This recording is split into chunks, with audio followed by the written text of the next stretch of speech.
Hello everyone and welcome back. In this tutorial we will tackle the multiple microphone setup with MicControl2. This tutorial will be a bit shorter because the initial setup is the same as in tutorial 1 where we did a single scene setup. First of all, let's create two cubes that we will scale. We will use the same scale technique. Duplicate this one. Let's move them a little bit closer. And of course now we also need two controls because we want to interact with two different microphones. So go to audio, mic control, and simply place two controllers. The first one we're gonna call headset because we're gonna use a headset microphone, headset mic. And the second one is gonna be the microphone that's in the jack, which is running on static now. The headset microphone we can leave, it's already on the headset. And the jack mic, let's select that line in. We will have to go to the advanced settings because the jack line in has a very silent input. So we have to max this one completely out. And the headset mic is this standard 100. Of course, this is different for every microphone you have in your system. These settings fit for me, but they can be completely different for other people. Okay, let's start scripting. We can already copy the loudness setup code, create a new script.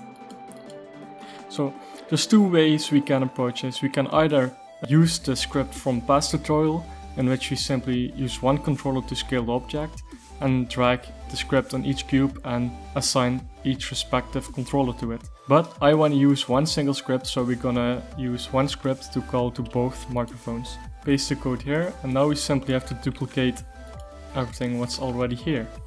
So this is controller 2 and this will be loudness 2. We also have to create slots for the cubes, so cube 1 and cube 2, which will also be a transform. Here we go. All we have to do now is assign the loudness variable to the Y scale axis. So as you can see, it's exactly the same setup as the single scene setup, only now we're calling to two different microphones to get two different results.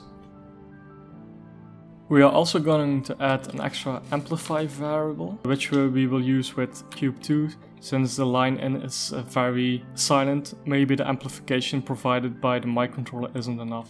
And we will amplify this by its loudness 2 value. So if everything works well, we can drag the script on a cube, or we're going to do this in an empty game object for now. We call it cube controller. Drag the script in there.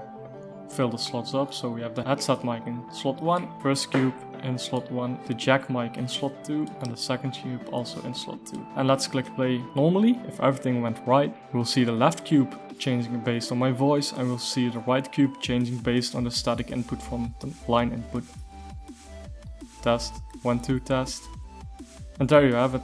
So how would one take advantage of multiple microphones? Well, for instance, if you have a two-player game, you can now have two devices streaming input instead of just one. The multiple microphone setup is not only for multiplayer, it can be used for single player in order to get more accurate results.